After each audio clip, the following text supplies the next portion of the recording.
When do you remember Crips and Bloods start popping up in DC and making, causing problems?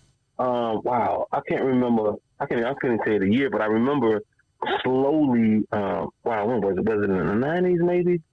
I'm trying to think when I first started. It wasn't maybe later '90s, maybe early 2000s, maybe.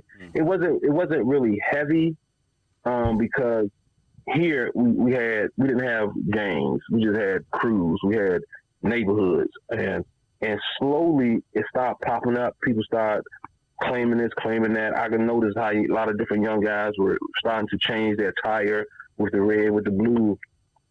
But a lot of them were get-withs. A lot of them weren't officially affiliated, and when some of them used to claim that, they couldn't prove to us that they really were involved. So to me, a lot of it was guys who were faking just to be, part of that. Not saying some didn't come through, man. When we did catch up with one or two who did come through, we knew they were real because they were different than the guys we had here in DC.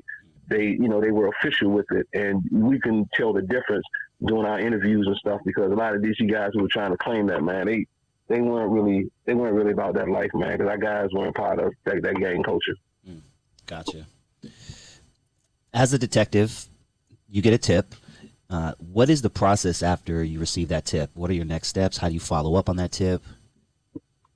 Whenever you get a tip, you most definitely have to follow through on it.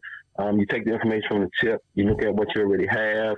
You start reaching out to your street sources, and you slowly follow up on that tip. Whether it's going to take you the right way, whether it's going to take you the wrong way, you have to follow up on it, because it's almost like going down your checklist. You have to follow up on everything that comes through with the phone calls, and a lot of times the tips were good, and when tips are good, you just have to find things to corroborate with the information that came through to the tips, just to stamp it, validate it, and make sure it was valid, because a lot of times people will call, give you information to send you in a different direction to get you away from where you're really trying to go. So you got to be careful, but you most definitely have to follow up on it. But it's best to get it out the way. If it's not good, at least you eliminated it, and you can document that, I eliminated this information, and now I can move forward, try to find the right information.